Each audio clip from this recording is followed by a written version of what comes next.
Hello, everybody. Welcome to our event, shirayich, to all your songs. This event is organized by the Nazarian Center with a collaboration with a local Hillel at UCLA. And we also want to thank the Department of Ethnomusicology for co-sponsoring this event. And once again, we want to all welcome you, whether you are our students, people of the wider community, and hopefully we have some participants joining us from Israel. From wherever you are, we are welcome you to this event. Lechol Shirayich, the third annual round of this event, the idea behind it that was initiated by our colleague Daniel Stein-Kokin 2 years ago is to follow the changes in Israeli culture and society by focusing on one theme as presented in Israeli songs. The first round of the event, like 2 years ago, was focused on love song. The second round, last year, concentrated on songs that had reference to God. And this year, we have decided to dedicate the event to songs dealing with labor and work, and of course, those who performed it, the workers and laborers. Given this focus, there was no better day for us for this event than today, which is May 1st, the International Workers' Day. As I realize in America, this day traditionally does not get too much of attention. Ironically, I must say, because as I've learned, this particular day, May 1st, was chose to commemorate what is now remembered or not so well remembered High Market affair, a tragedy in which a bombing took place during a workers' demonstration in the High Market Square in Chicago in 1886. In Israel, on the other hand, May Day have a long, long history. As you may or may not know, Zionist people in Israel elevated labor and work to the level of sacred issue, like religious-like subject, and we will hear more about this soon.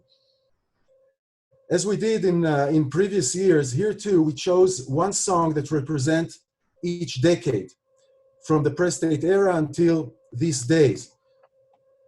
The earliest song, this is just a picture that I took this morning in Westwood Village,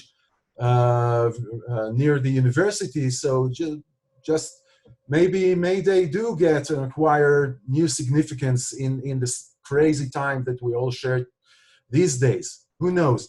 Anyways, the sequence of songs, the earlier one was released in the 1920s, and the latest one is from just a few years ago. So roughly, we cover in this event almost a full century. The songs, by means of their subject, the language, the musical language, the style, the performance, will present the changes in Israel, in Israeli culture, throughout the years. And without further ado, let me introduce you to our presenters. The first is Nili Alon Amit. Oh, by the way, we have a small, after the last song, we have a small surprise to you that is not mentioned here. So make sure to stay with us all the way till the end. As to the presenters, we have Nili Alon Amit with us. Dr. Alon Amit is a philosopher and is a visiting faculty at the Nazarian Center. Asaf Bondi, a doctor of sociology, is a postdoctoral fellow at the Nazarian Center. Amit David, is a director of Israel programs for the Hillel here at UCLA. Daniel Stein-Kokin, doctor of history, that was visiting faculty in the UCLA during the last 3 years, and currently He's affiliated both with UCLA and Arizona State University, and he's joining us from Phoenix, Arizona.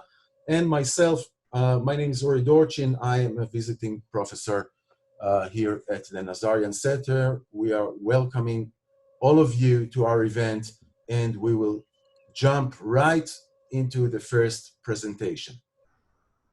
Thank you, Uri, and I am happy to see you all. I can't see you, but I'm happy you're here. I will begin with the first song, and the first song will be a song from the late 20s. It will be Mi Yivne Bayit B'Tel Aviv, what we all want to do today, right? To build a house in Tel Aviv and fulfill ourselves. Back then it was plausible. People actually did that. They had the means. I will share my screen to show you the song. So the song reads, Mi Yivne Bayit B'Tel Aviv, who will build a house in Tel Aviv, who will sow a field in Tel Chai, who will plant a vineyard in, where was that? In Rehovot. So we have a lot of places in Israel where people are working, and it's actually about the zeal of work in Tel Aviv. Okay, so Tel Aviv was the first planned Hebrew city, claimed to be a city in 1909. There were several names offered for it, like Yefeifiya or Herzliya, and Tel Aviv was chosen after Nahum Sokolov's translation of Herzl's Alt Neuland, Old New Land. In this beautiful picture by Abraham Susskind, you see the first allotment of lots in Tel Aviv on the stands. The person standing in the background is saying, no, there's no water here. Why should we build here? But still they built, and today a lot in Tel Aviv is worth more than a lot. So these were happy times in Tel Aviv. This is a founding of one of the first houses in Tel Aviv. The first house in Tel Aviv was founded in the same year, 1909. It was Gimnasia Herzliya. The song Mi Yivne Bayit, who will build a house in Tel Aviv, was written by Levin Kipnis, and the music was composed by Nahum Nardi in 1929. Also a significant year in Tel Aviv. In March 1929, we had the first Zeppelin appearing in the skies of Tel Aviv. In August 1929 were the sad Me'oraot Tarpat, which was the rise of upheavals, and many people were killed. But all the context was a happy context, a happy context of work. And why were we so happy in Tel Aviv? Thanks to A.D. Gordon, the philosopher of labor, religion of labor, who my colleague Dr. Stein-Koppen will talk about him in his next presentation. I would like to read to you, before we hear the song, this very zealous and happy quote by Gordon, sending us to work, okay? Sending us to build a house in Tel Aviv. By the way, Gordon did not celebrate May 1st. He wanted to work even on May 1st. And he said, as we now come to reestablish our path among the ways of living nations of the earth, we must make sure that we find the right path. We must create a new people. We are engaged in a creative endeavor, the like of which is itself not to be found in the whole history of mankind, the rebirth and rehabilitation of a people that has been uprooted and scattered to the winds. So in order to rehabilitate, in order to be reborn, we have to work. We have to build the land with our own hands and sow the fields. So these are the first two stanzas of the song in Hebrew, in English, and in transliteration. Mi Yivne Bayit, Anachnu HaChalutzim, we the pioneer. This is a song that defines us. Whoever sings the song is a pioneer. Give us clay and bricks like in the book of Exodus. We will build, but not as slaves, but as pioneers or builders of the independent land. Who will sow a field in Tel Chai? We will do that. And this was written 9 years after the combat in Tel Chai. We will do that. We will sow the field in Tel Chai. So a happy song, also sung in kindergartens, and the music is very happy. So I'm happy to.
Daniel. My name is Daniel Stein-Koken. I'm very pleased to be here today, and I'm now going to present Chaim Nachman Bialik's Shir HaAvodah v'HaMelacha, Song of Labor and Work. In Jewish liturgy, the Hebrew interrogative pronoun me, who in English, typically evokes one of two contrasting replies. When on holidays, Psalm 24:10 inquires, who is the King of Glory? Mi hu ze melech hakavod. The answer is, of course, God. And to the thrice daily recitation of Exodus 15:11's Mi kamocha, who is like you, O Lord, the response can only be, no one. Following upon and intensifying the queries of the previous song, the national Hebrew poet Chaim Nachman Bialik takes a very different tack in his Shir HaAvodah v'HaMelacha. Rejecting dependence upon divine providence and focusing on the human community, hence the repeated use of the plural suffix nu, marked here in red, Bialik instead suggests that in addressing their basic needs, human beings can only rely upon themselves. Thus, whereas the Jew traditionally praises God for bringing forth bread from the earth, hamotzi lechem min haaretz, Bialik's poem instead asks, who will save us from hunger? Who will feed us enough bread? Or, to pose the question differently, as our poet does at the close of each stanza, to whom, if not to the God who has traditionally received them, are thanks and blessing due? The urgency of these questions, they are posed a symbolic 18 times, marked here in blue, throughout the course of this poem, is that of living, or chai, itself. Bialik's answer, apparent in both the title and chorus of this song, rings clear: labor and work. This focus on the salvific character of work points us to the philosopher Aleph Dalet Gordon, the spiritual father of labor Zionism. In a famous passage, Gordon writes of shaking off with all his might the life of exile that has crushed, shattered, and minced his soul, and of how the very first thing that opens my heart anew to life is labor, avodah. Not avodah for the sake of subsistence, nor for the sake of a commandment, mitzvah, rather labor for the sake of life, avodah l'shem chayim, clearly playing here on the rabbinic l'shem shamayim, for the sake of heaven. For Gordon's dat ha'avodah, or religion of work, Bialik has here fashioned a prayer, and that the bourgeois Bialik, here you see his mansion in Tel Aviv, which one can still visit, did so, reflects his turn toward labor Zionism later in life, and the specific request of the great labor leader, Zionist labor leader, Beryl Katznelson, for a hymn for the Noar Oved, or working youth group. The song's references to light, a well, and a garden all evoke famed biblical episodes, while its assertion at the end, the yoke is heavy, the yoke is pleasant, adapts rabbinic attitudes to the mitzvot, or ritual commandments, for example, noam ol ha-mitzvot, the pleasantness of the yoke of the commandments, to physical labor. But it is the poem's deployment of the seemingly synonymous avodah and melacha, here translated as labor and work, that is particularly of interest. While nicely mirroring the pair of todah and bracha that closes the first three stanzas, here you see the first of these, the deliberate juxtaposition of these two terms here is no mere literary flourish. For from a traditional perspective, melacha is the work performed on secular days, that is entirely forbidden on the Sabbath, and mostly so on holidays, whereas avodah is divine labor, namely prayer. Bialik's placement of avodah and melacha on the same side of the equation, so to speak, reflects a radical break with the Jewish past, while at the same time highlighting further the importance of work to the Zionist project. The soul of the exilic Jew, divided between its human and divine commitments, attains unity upon its productive return to Zion. This novel approach to avodah melacha links nicely with the revised understanding of Shabbat and Chag, implicitly advanced towards the poem's close. After three stanzas, only two of which are included in the recording we shall hear shortly, filled with merely practical undertakings, the fourth slide turns to preparations for these special days, leading into the fifth and final stanza, in which we are exhorted to work and toil on every normal day, b'chol yemei hachol, and during our free time to sing songs of thanks and blessing, to labor and work. We can presume that this time off is in fact Shabbat and Chag, or holiday, and it is thus remarkable how both, and especially the weekly day of rest, are repackaged. Traditionally, Judaism views the Sabbath as the high point of the week, awaited in eager anticipation and departed from with great regret. The traditional song sung on this day exalt its delights, both material and spiritual, and God is thanked in the liturgy for having endowed Israel with the gift of Shabbat.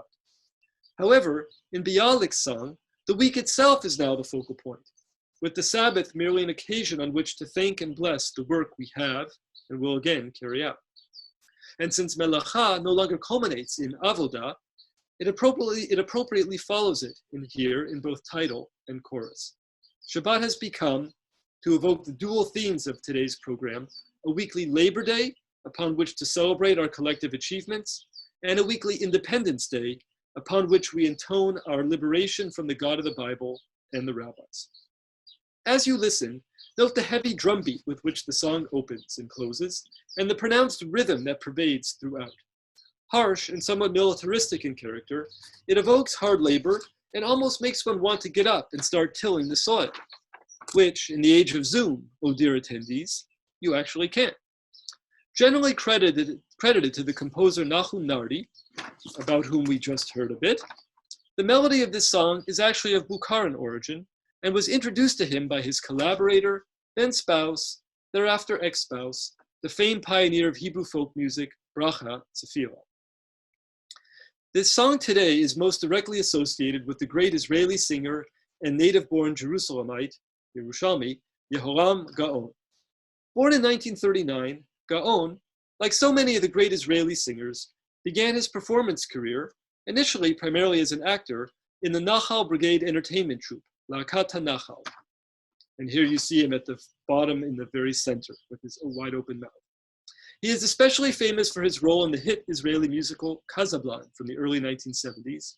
And in any case, if you have ever heard Naomi Shemer's Od Lo Ahavti Dai, I Have Not Yet Loved Enough, and I presume you have, then you know Yehoram Gaon. At this point, all that remains is for me to wish you ha'azana ne'ima, enjoyable listening, and, given that it's Friday, Shabbat Shalom.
And now it's my pleasure to pass things along to my colleague, Asaf Bondi.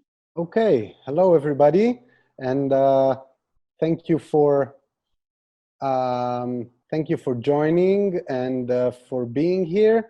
My name is Asaf Bondi, as Uri presented me, and I will present a song somewhat representing the late 1950s, early 1960s in Israel, Lishkat Avoda, Employment Bureau.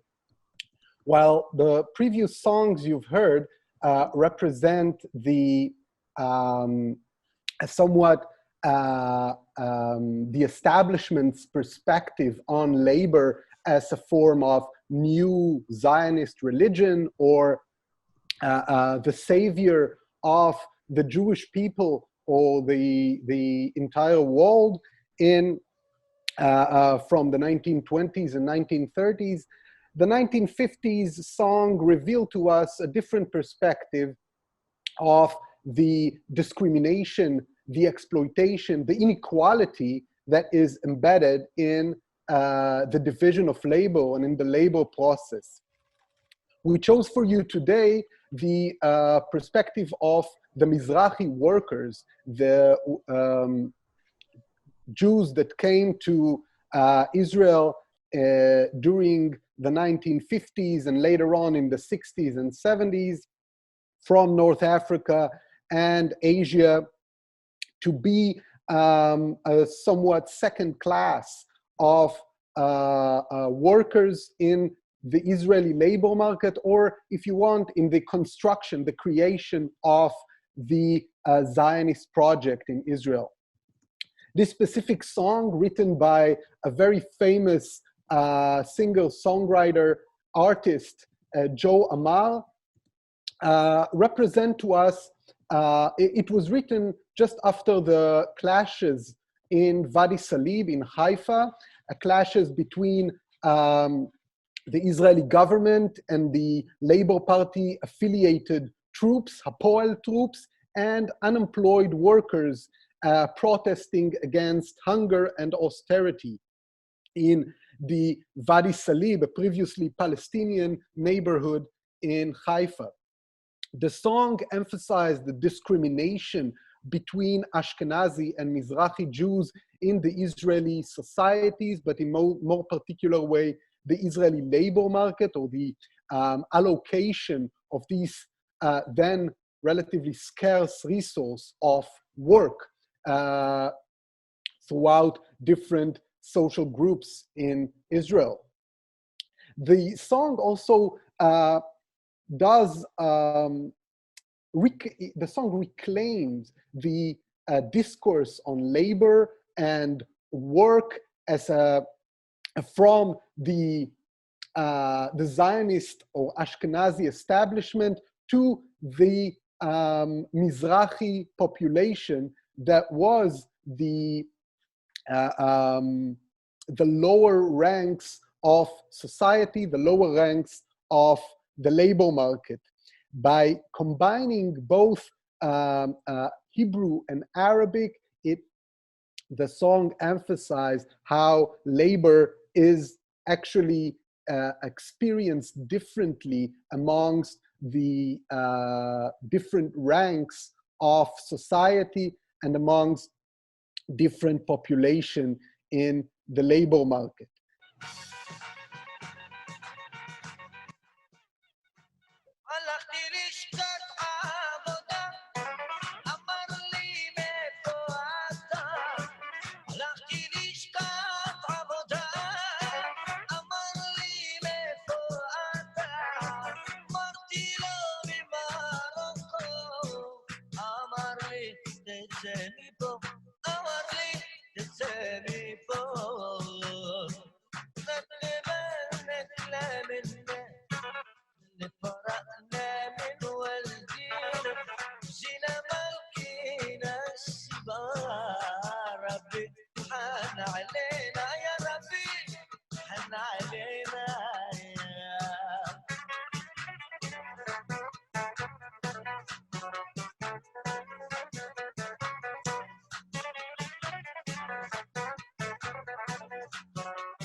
Right. Thank you, Asaf. So the next song is called Ahavat Poalei Binyan, the love of the construction workers, released in 1965, is a summit meeting between the most prolific and prominent songwriter, composer of the then young generation, Naomi Shemer, and three of the most famous voices in Israeli popular music, Benny Amdursky, Arik Einstein, and Yoram Gaon, whom we already heard, or the Yarkon Bridge Trio, as they were called at the time. The song is a light-hearted love song sang by construction workers standing on their scaffold, looking down to the street and seeing a young lady dressed in a red dress walking the street. And as the first verse of the song, it says, every day when you pass at 9 o'clock in the morning, we whistle at you from the ladder, and believe us, it's a crime that you never stop. And so it goes. Shemer based this song on a personal experience she had when going on the street, being whistled to by construction workers. And the song that she wrote and the composition betrays her love to French chanson. At the very same time, she wrote another song for the Yarkon Bridge Trio called The City in Grey, dedicated to Paris, and a song that describes in a genuine Hebrew the beauties, sights of the beloved city, Paris. This particular song, The Love of the Construction Workers, do something that is in a way reversed when she kind of bring Paris to Tel Aviv, so to speak.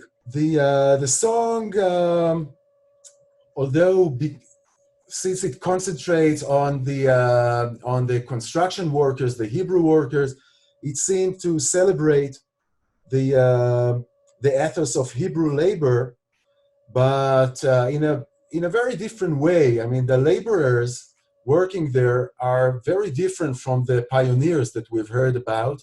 They are not engaged in great deeds of creating a new land, a new tomorrow, a new Jew. They simply build a building, and when they see this young lady going down the streets, they behave, well, like men. The lady herself, depicted dressed in red, featured many different hairstyles, walking on high heels, God forbid, high heels. Who could imagine a Hebrew woman go on high heels, dressed in red and feature different hairstyle? All this fashion stuff was perceived, even at the time that this song was released, as kind of shallow, superficial, and even foreign corrupting influences on Hebrew culture. So Naomi Shemer takes all these things straight into the mainstream of Israeli music. So the song and the collaboration between Naomi Shemer and the Yarkon Bridge Trio reflects the turning point in Israeli culture during the 60s and the beginning of a trend that will become more audible and more visible as this decade will come to its end with the euphoria that followed the Six-Day War. So let's jump to hear this song. יום יום שאת עוברת כאן בתשע, אנו לך שורקים מן הסולם, ותאמיני לנו זהו פשע שאת לא עוצרת מעולם. כשאת לובשת את השמלה האדומה, אז בבניין לפתע צומחת עוד קומה, ולו ידעו הפיגומים לשיר כי ישמעו אותם בכל העיר. את אולי קטנה, אבל כתפינו איתנה, וכל חיוך שלך אצלנו חג. יש לך פה עניין עם פועלי בניין שאוהבים אותך עד ראש הגג.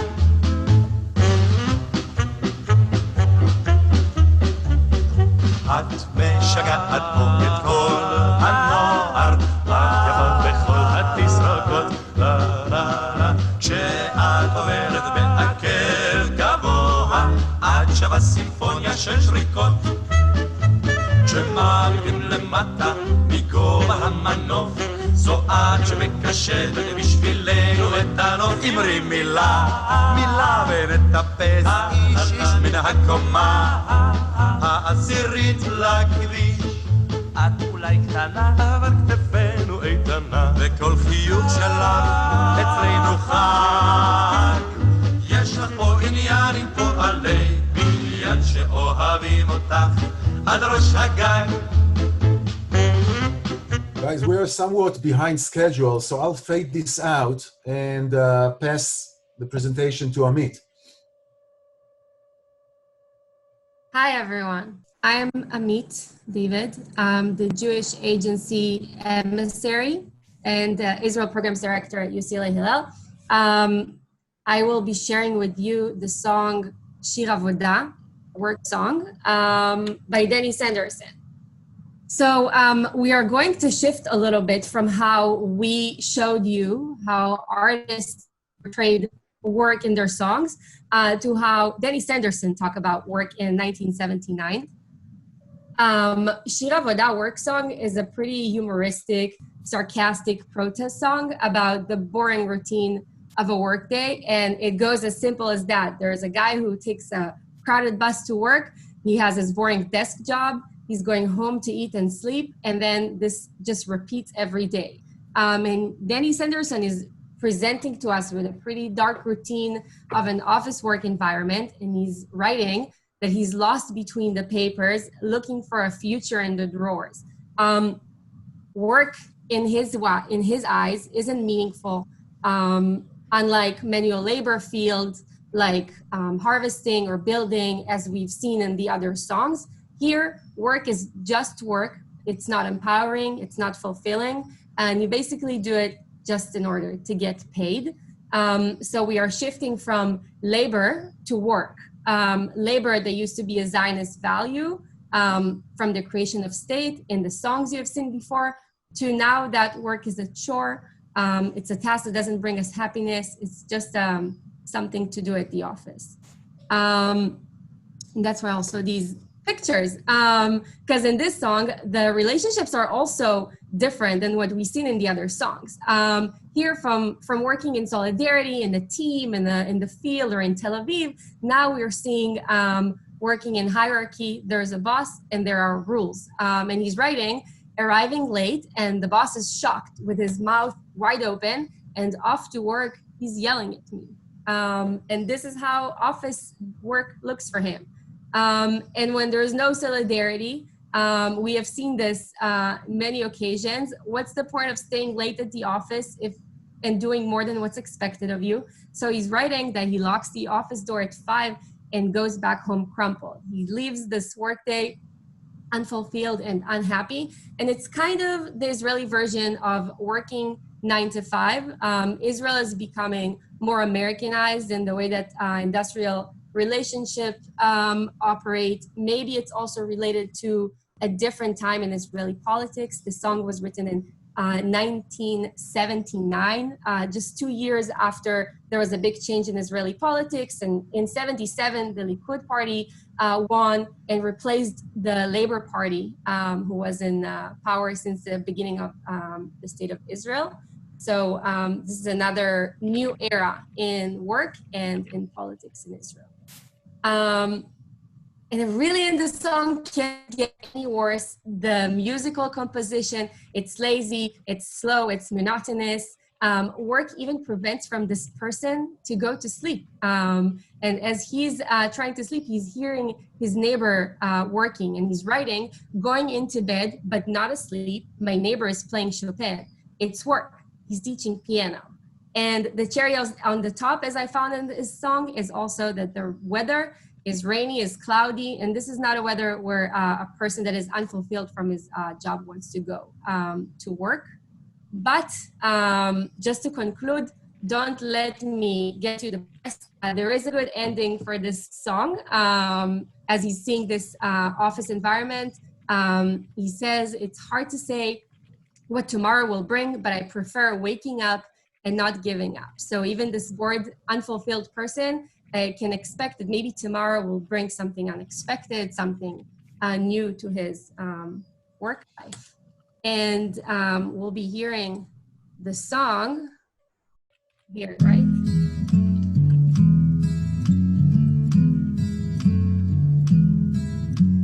כבר צריך להתעורר, את האוטובוס לא לאחר ולעבודה.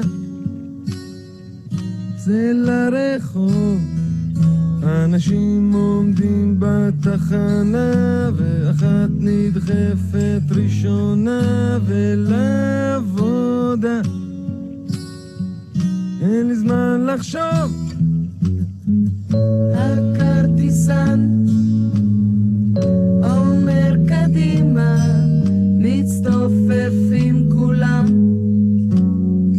יותר פנימה, ויום חדש מתחיל, מעונן חלקית עם גשם כרגיל. מגיע באיחור והבוס עומד בפה פעור ולעבודה. הוא צועק עליי, נעלם בין כל הניירות, מחפש עתיד במגירות ועבודה. אין לי רגע פנאי, ולפעמים כשאין לי חשק נופל חסר אונים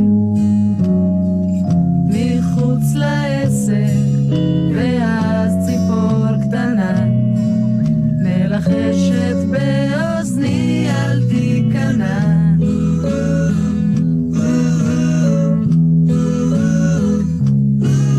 בחמש נועל את המשרד וחוזר הביתה מקומט מהעבודה,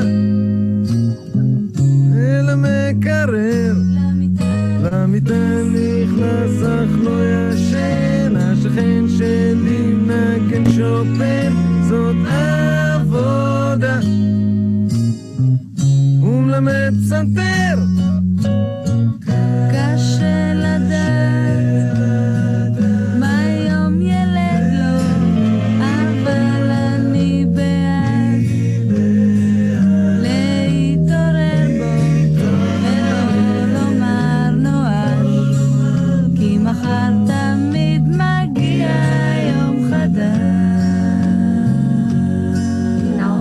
will fade it.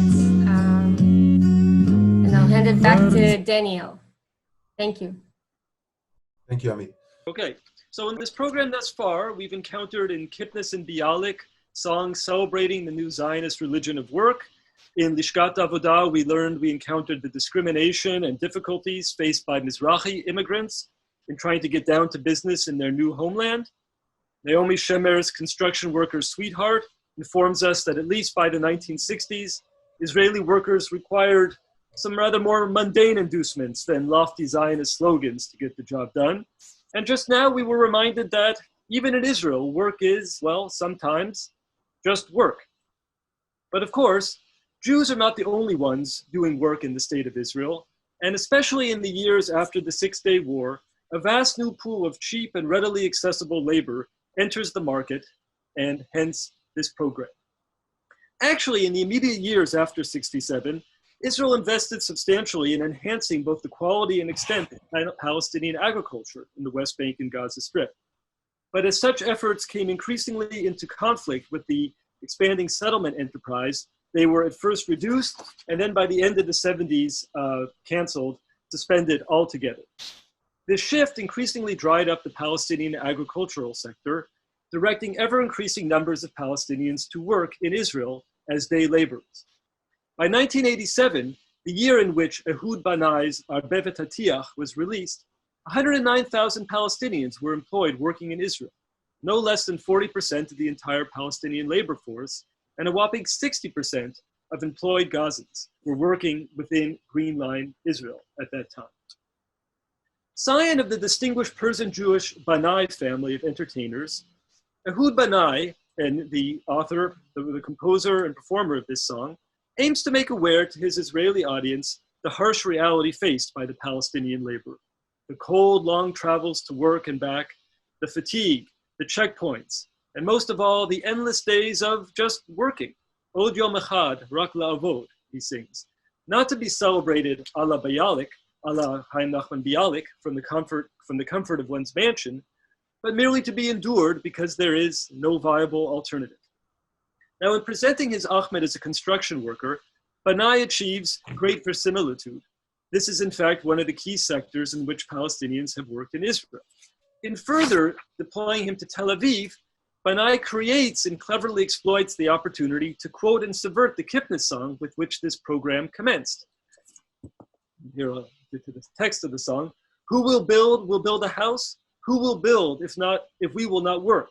He writes. So it's not the pioneers now who are building the houses, the increasingly unaffordable houses in Tel Aviv, but rather it's the Arab laborers. In addition, and even more cleverly, Banai has assigned Ahmed the job of plastering. This represents a somewhat clever pun. Ahmed is an Arab, Aravi, Arbev, et Atiach. There's a nice pun in Hebrew there, but it goes even deeper, because in referring to plastering, Ehud Banai evokes one of the great myth of Tel Aviv, that of the white city. The notion that Tel Aviv arose miraculous, this white, pure, European, rational city rose miraculously out of the sand in the early 20th century, this new Hebrew-speaking city, emerging in response to the seedy, cramped, dense, oriental, irrational Jaffa directly to the south. As it happens, there were just a few years prior to the release of this song in 1984, on the occasion of the 75th anniversary of the city of Tel Aviv, the Tel Aviv Museum of Art hosted an exhibition entitled White City, which is viewed as one of the key developments, key moments in the creation of this myth of the white city of Tel Aviv. Ahmed in this song may be mixing his white plaster, but as we see in the song, the whole city is covered in dust, avak al ha'ir, and the song in fact brings out the contradictions that lie at the heart of the white city myth. In particular, that it is the likes of Ahmed, Arab laborers, who are needed to build this pure Hebrew city as time goes on. And the mixing metaphor extends even further in the song. It's a nice metaphor for the mixing of Arab and Jew that the song puts on display. We can imagine that the voice saying to Ahmed, mix that plaster is a Jew. So the Jew of Tel Aviv, ironically calling upon the Arab to sort of mix into this pure Hebrew reality that is really but a facade. And this mixing metaphor is also nicely exemplified in the song itself, in which, as I mentioned, the Kipnis, the classical Kipnis children's song, Who Will Build a Bayit in Tel Aviv, is in fact mixed in, and by the song's era protagonist, no less. Now the album, which includes Arbe V'Tatiach, Ehud Banai and the Plitim, the name of his band at the time, Plitim in Hebrew means refugees. This album, Ehud Banai and the Plitim, is considered one of the very best in the history of Israeli rock. It was released on November 27th, 1987. Less than 2 weeks later, on December 9th, 1987, a collision in the Jabalia refugee camp in Gaza involving an Israeli Defense Forces truck resulted in 4 Palestinian deaths and sparked the first Intifada. Ehud Banai's Arbev et Hatiach.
Okay, thank you, Daniel. So now we are advancing in time, and we are at the 90s. And not only are we in the 90s, we are at the end of the 90s with the 1998 song by Beri Sakharov, Avadim, Slaves. We saw the transition from the very first happy Chalutzim building Tel Aviv to the happy Chalutzim doing Avodah and Melacha, and then gradually through the Lishkat Avodah to the chanson of love song, and then to Daddy Sanderson feeling unwilling to work. So slowly we're gradually going into the 90s, and we have a society that is not hungry anymore. Berry Sakharov, the prince of Israeli rock, as he is called by the 90s. In his music is involving a lot of Eastern Mizrahi music, and he is expressing the culture of rock young people who are going against. So in his work of Avadim, slaves, we are actually slaves. We don't want to work anymore. But it's not about,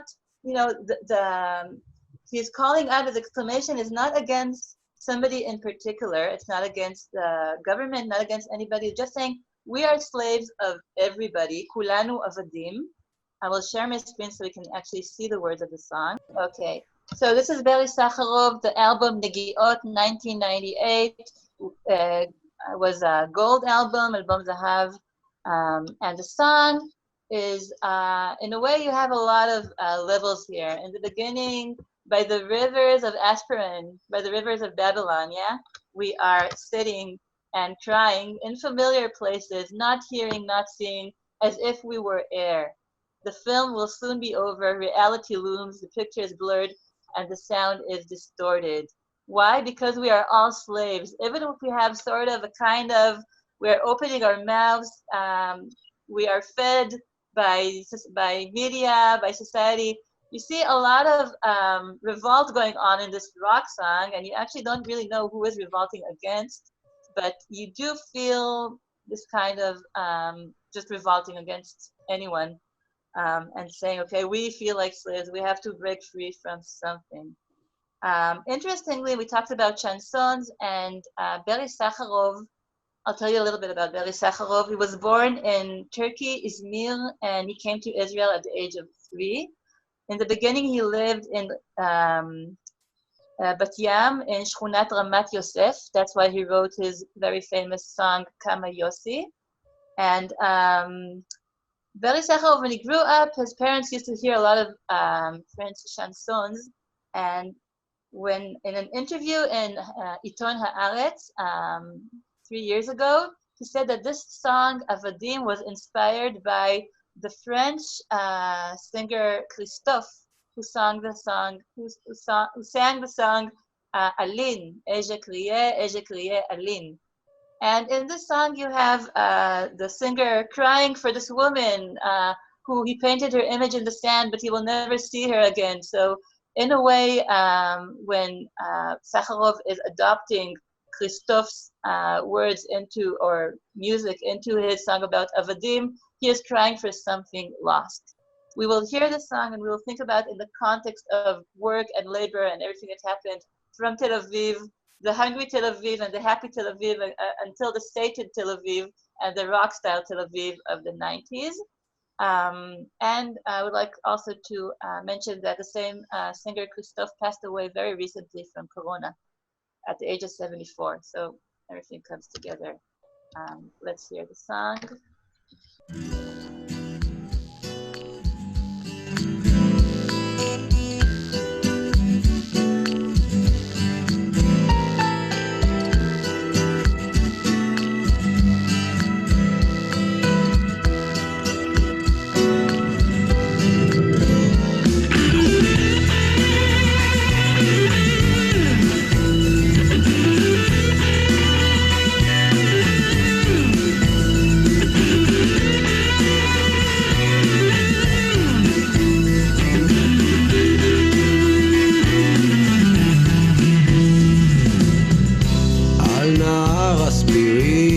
ישבנו במקומות המוכרים, לא שומעים, לא רואים, כאילו אנחנו אוויר. עוד מעט ייגמר הסרט, בקרוב המציאות, התמונה מטושטשת והצליל לא ברור, כי כולנו עבדים, אפילו שיש לנו כזה כאילו פותחים בגדול ומחכים לעונג הבא, לעונג הבא.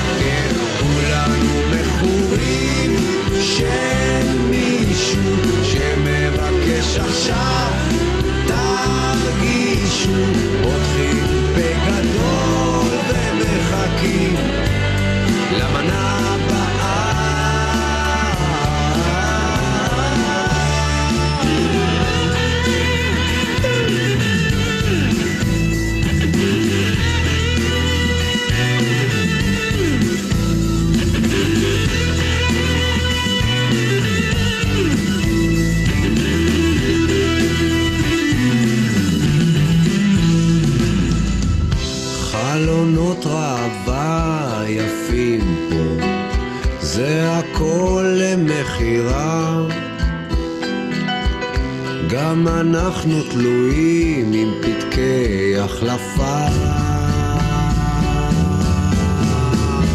אז מה נעשה עם הכעס הזה? מה יהיה עם הקנאה? כולם רוצים להיות חופשיים, אבל ממה אלוהים? ממה?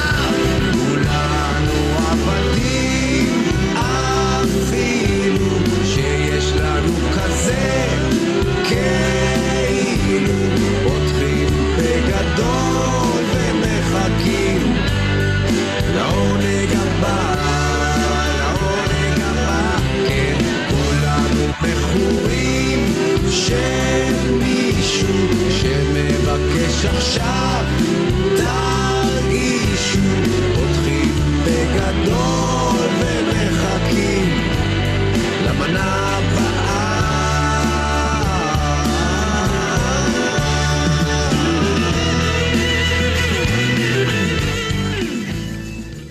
Okay, I think I will stop sharing here because we're running out of time. So, yes, Asaf, you're ready. Good. All right, so hello everybody again, and I'm presenting the last song just before the final surprise, which represent a sort of continuation for, or a reaction to the song presented by Nili, the Barry Sakharov song of Slaves, Avadim. Albert Sofer, the songwriter and the performer of Tarim et ha'einayim, Lift Your Eyes, propose a counteract, a reaction to the sensation of slaves in the Israeli society during the 1990s and the early 2000s.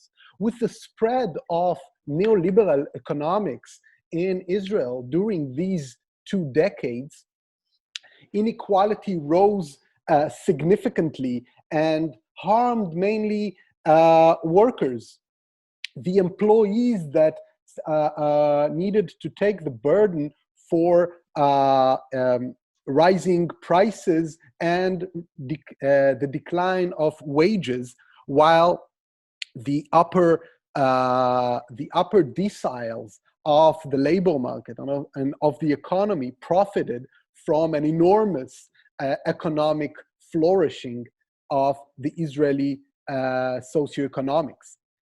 Albert Sofer wrote this song, Lift Your Eyes, in order to call for his colleagues, his fellows, his comrades, to look at what's going on in reality, look at the significant inequality and exploitation in this neoliberal labor market of early 2000s, and unionize. He wrote these songs amidst a wave of organizing, workers organizing took place in the later years of the last decade, and through this decade until recently, led by several new organizations that attempted and succeeded in many respects to revive the labor movement and to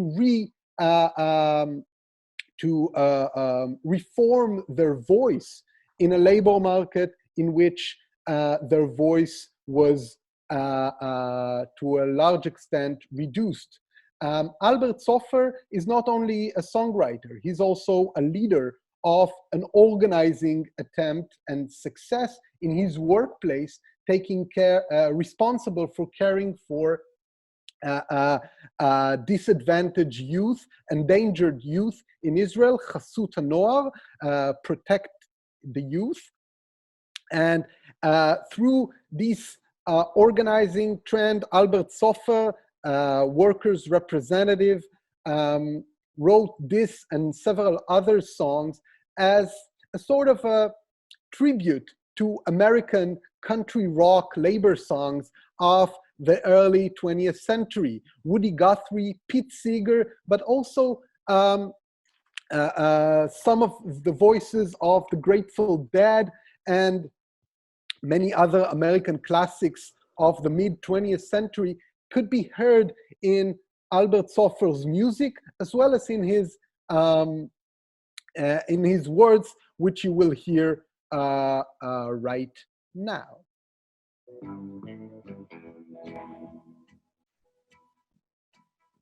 תרים את העיניים, תסתכל עליי. כל בוקר עם זריחה אני כבר על רגליי. מכין קפה בשקט, לא להעיר את האישה והקטנה על הספה. לוקח את הארנק וכרטיסייה, ממהר לתחנה לא לפספס את האוטובוס שמגיע כל שעה, על כל איחור נותנים לי קנס. אומרים אדם בזיעתו יטבול עצמו עד שיורד אל קבר בבוא יומו, אך כשזיעתו הבא בדל פריון אז ינבוט בו בליבו זרע מריון.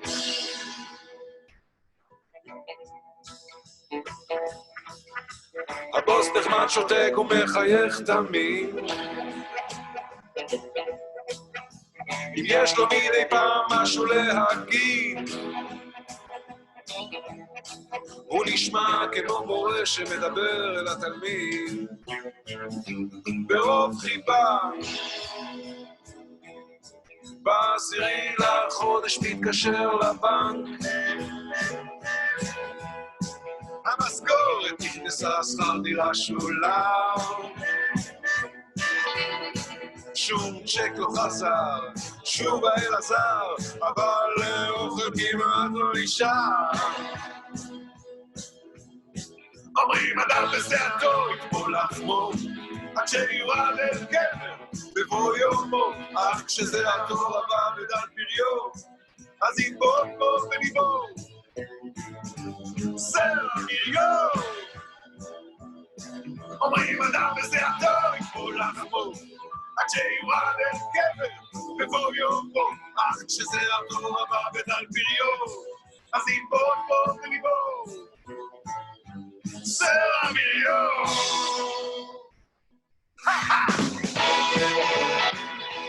All right, so as you could have heard, Albert Sofer proposed that in face of this rising inequality and rising tension between workers and employers, the seed of rebellion will sprout, and let's hope that in this day of May 1st and throughout the upcoming year, we will rebel a little bit to make this society much better for all of us. Inshallah. All right, Daniel, take us to the closure. Toda Rabba, thank you all so very much for participating in this webinar. We hope that you enjoyed it and found it thought-provoking. It's my great pleasure as well to thank my fellow presenters, Uri Dorchin, who also took the lead in organizing the program this year, Nili Alon Amit, Amit David, and Asaf Bondi. Thank you all so much. Thanks are also due to the Nazarian Center for Israel Studies here at UCLA and to the Department of Ethnomusicology for co-sponsoring today's program. Given its subject matter, labor, the location in which we are all speaking, the USA, and the means with which we have presented it, Zoom, or as I like to say, Zoomtopia, we would be remiss to not include one final Hebrew song, which, though it seems to have originated as a theatrical production at Kibbutz Mishmar HaEmek in what is now northern Israel in the early 20th century, was actually first published in 1939 in the United States and seems to be much better known among American Jews, and indeed around the world, than among native Israelis. The chorus of this short song is actually gibberish and will speak for itself, and hopefully also prompt a chuckle or two. And the words of the song are themselves quite simple and run as follows. Hechalutz leman ha'avodah, ha'avodah leman hechalutz. The pioneer for the sake of labor, labor for the sake of work. And so now, shalom, lehitraot, farewell, and thanks again. See you soon. And now, without any further ado, Zoom, gali, gali. Zoom, zoom, zoom, zoom, zoom, zoom, zoom, zoom, zoom. Gali, gali, gali, zoom, gali, gali, zoom, gali, gali, gali, zoom.